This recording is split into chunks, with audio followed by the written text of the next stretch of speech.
حاجی صاحب جو کہ جنات کے 14 بڑے قبائل، واضح رہے کہ ہر قبیلہ لاکھوں کروڑوں جنات کی تعداد سے بھی زیادہ ہوتا ہے، کے سردار ہیں۔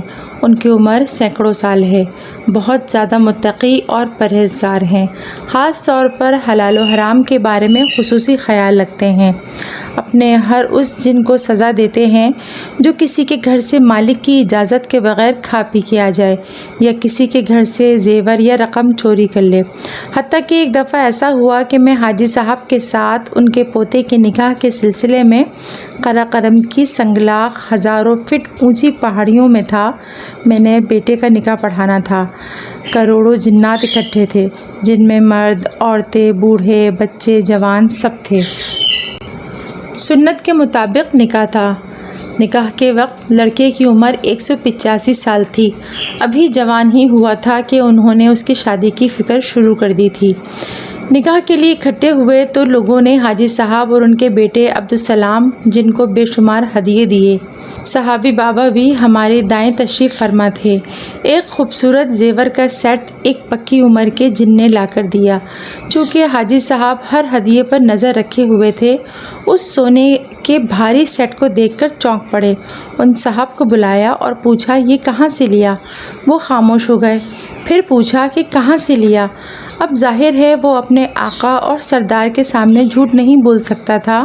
کہنے لگا میسور انڈیا کے فلاں شہر کے فلاں ہندو سیٹ کی تجوری سے چرا کر لایا ہوں۔ چونکہ آپ کی بیٹی کی شادی تھی اور آخری بیٹا تھا اور میں خالی ہاتھ آنا نہیں چاہتا تھا، اس لیے یہ غلطی کر بیٹھا۔ حاجی صاحب نے ایک نظر میری طرف دیکھا کہ جیسے پوچھ رہے ہوں کہ کیا حکم ہے۔ پھر صحابی بابا کی طرف دیکھا۔ صحابی بابا خاموش رہے۔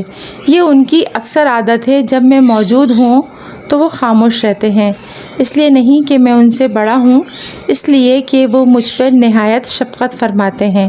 جو عرض کر دوں اس کو اپنا حکم بنوا کر منواتے ہیں اور جو نہ مانے اس کو سخت ترین سزا دیتے ہیں۔ میں نے حاجی صاحب سے عرض کیا کہ ساری زندگی آپ کی حلال پر گزری ہے، آپ نے کبھی حرام نہ خود کھایا نہ کبھی کسی کو کھانے دیا۔ حتیٰ کہ مجھے عبدالسلام کا واقعہ یاد ہے جو کہ اس کی والدہ نے سنایا کہ جب یہ 115 سال کا تھا، چونکہ ابھی چھوٹا تھا، کہ کسی کے گھر سے تلے ہوئے 2 پراٹھے لایا تھا اور کچھ لقمے کھا لیے اور باقی کھا رہا تھا تو حاجی صاحب نے دیکھ لیا، پراٹھے ہاتھ سے چھین لیے اور لوہے کی موٹی زنجیروں سے مار کر لہو لہان کر دیا۔ پھر پانی میں نمک ملوا کر بہت زیادہ پلوایا اور حلق میں انگلی ڈلوا کر قے کروا دی۔ جب یہ واقعہ میں نے بیان کیا تو حاجی صاحب نے گردن ہلائی کہ واقعی ایسا ہوا تھا اور عبدالسلام کا سر جھک گیا۔ میں نے مزید تفصیل بیان کی کہ ہندو ہو یا مسلمان، جس کا بھی حق ہے اس تک واپس جانا چاہیے۔ یہ پکی عمر کے مسلمان جن ہیں، انہیں سزا نہ دیں بلکہ معاف کر دیں۔ 2 محافظ جن جو میرے سینکڑوں محافظوں میں سے ہیں، ان کو ساتھ کر دیتے ہیں کہ جہاں سے چرائے تھے واپس وہیں رکھ کر آئیں۔ یہ محافظ ان کی نگرانی کریں کہ آیا واپس وہیں رکھے ہیں یا نہیں۔ ابھی میں نے بات ختم کی تھی تو میری نظر حاجی صاحب کے چہرے پر پڑی کہ ان کے نورانی چہرے پر زبردست جلال تھا۔ میرا سالہ سال کا تجربہ ہے کہ جب ان کے چہرے پر جلال ہوتا ہے تو بہت پسینہ آتا ہے۔ اب تو اتنا پسینہ آیا کہ داڑھی سے بہہ کر نیچے گر رہا تھا۔ غصے سے کانپتی آواز میں بولے کہ یہ ابھی چھوٹا ہی تھا کہ میں نے اس کی تربیت کی، آج اس کی عمر 1600 سال سے زیادہ ہو گئی ہے، لیکن اس نے یہ حرکت کیوں کی؟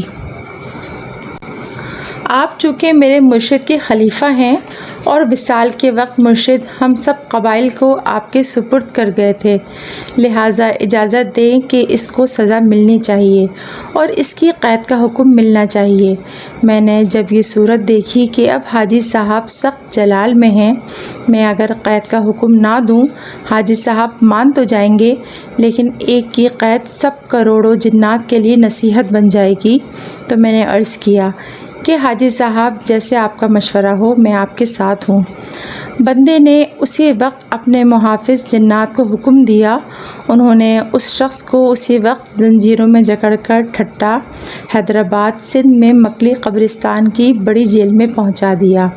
اس واقعے کے بعد عبدالسلام جن کے نکاح کی تقریب میں اچھی خاصی افسردگی ہوئی، لیکن صحابی بابا نے احادیث اور تفسیر سنا کر محفل کو پھر گرما دیا۔ میں نے نکاح کا خطبہ پڑھا، ایجاب و قبول ہوا اور ہر طرف مبارکباد کی آوازیں آنے لگیں۔ پھولوں کے ہار دولہا کے گلے میں لٹکائے 70-100 من چھوارے ان سب لوگوں میں تقسیم کیے گئے۔ رات زیادہ ہو گئی تھی اور وہاں سردی بہت سخت تھی۔ ان لوگوں کو سردی تو نہیں لگ رہی تھی، لیکن باوجود اچھے کپڑے اور گرم لباس کے مجھے بہت سردی لگ رہی تھی۔ تھوڑی دیر میں میرے لیے ایک سوپ لایا گیا۔ حاجی صاحب کہنے لگے، حضرت، یہ میری اہلیہ نے آپ کے لیے خصوصی تیار کیا ہے۔ یہاں قراقرم کی چوٹیوں میں ایک چڑیا کی مانند پرندہ ہے جو کہ حلال ہے اور اتنا تیز رفتار ہوتا ہے کہ شاہین اس کا شکار اپنی ساری زندگی میں صرف ایک دن، وہ بھی قدرتی طور پر، کر سکتا ہے۔